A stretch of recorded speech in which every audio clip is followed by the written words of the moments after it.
قرآن پاک میں سورت نوح کی ابتدا میں حضرت نوح علیہ السلام کا قول ذکر ہے۔ آپ نے فرمایا استغفروا ربکم، اپنے رب سے بخشش طلب کرو، اللہ کریم تم پر بارش موسلا دھار عطا کرے گا، بیٹی عطا کرے گا، مال عطا کرے گا، برکتیں عطا کرے گا، باغات عطا کرے گا۔ اس آیت کریمہ کی روشنی میں حضرت امام حسن مجتبیٰ، حضرت خواجہ حسن بصری اور بہت سے حضرات سے یہ بات منقول ہے کہ استغفار کی کثرت، استغفر اللہ استغفر اللہ استغفر اللہ، یا استغفر اللہ الذی لا الہ الا هو الحی القیوم واتوب الیہ، یا کوئی بھی صیغہ اگر ذی علم لوگ وہ سید الاستغفار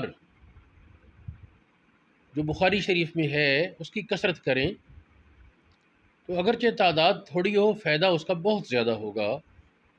یہ کوئی بھی صیغہ ہو استغفار کا، اس کی کثرت کی جائے، اس کے نتیجے میں بندشیں دور ہوتی ہیں، نحوست ختم ہوتی ہے، رزق میں وسعت ہوتی ہے، اور اولاد مذکر بکثرت ہوتی ہے، اولاد فرما بردار ہوتی ہے، پریشانیوں سے اللہ پاک حفاظت فرماتا ہے، مال دولت کی بہتات ہوتی ہے، کامیابیاں قدم چومتی ہیں۔ حضرت سیدنا امام حسن مجتبیٰ سلام اللہ علیہ ایک بار آپ حضرت امیر معاویہ کے ہاں تشریف لے گئے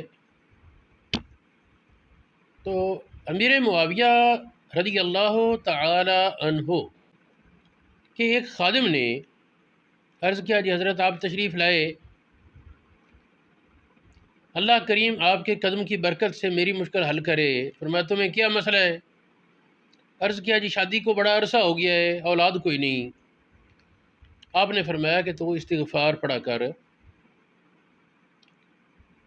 ایک تھا کہ سال ہا سال گزر گئے اور بچہ ہی کوئی نہیں، اب یہ ہے کہ سال با سال جگہ بعد دیگرے اس کے کافی سارے بیٹے، غالباً 6 یا اس سے زیادہ بچے پیدا ہوئے بیٹے۔ تو ایک دن امیر معاویہ پوچھنے لگے کیا ہے تم نے؟ ایک تو تمہارا بچہ ہوتا نہیں تھا اور اب بیٹے پر بیٹا آ رہا ہے، اور ہیں بھی سارے ماشاءاللہ اچھے، خوب صحت مند اور خوبصورت۔ تو انہوں نے کہا کہ جب امام حسن آئے تھے تو میں نے ان سے پوچھا، انہوں نے یہ وظیفہ دیا تھا۔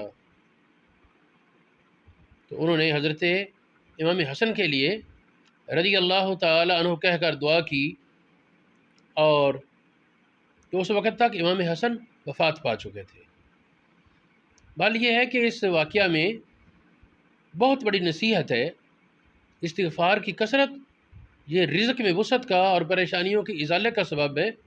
ایک خاص طریقہ ہمارے اشرفی حضرات نے عطا فرمایا کہ جس شوہر کا کاروبار نہیں چلتا، آمدن ہے اور برکت نہیں یا آمدن ہی نہیں ہوتی، اس کی بیوی عشاء کی نماز کے بعد 360 بار استغفار کی پابندی کرے، جن دنوں میں نماز نہیں پڑھنی ان دنوں میں بھی ناغہ نہ کرے، استغفار پڑھے، اور اس استغفار کے شروع میں درود پاک پڑھے، آخر میں نہ پڑھے۔ ہمارے اشرفی سادات فرماتے ہیں کہ اس سے رزق کی وسعت شوہر کی حاصل ہوگی اور تنگ دستی دور ہوگی۔ میں نے بھی کچھ لوگوں کو بتایا ہے، فائدہ اس کا بیان کرتے ہیں۔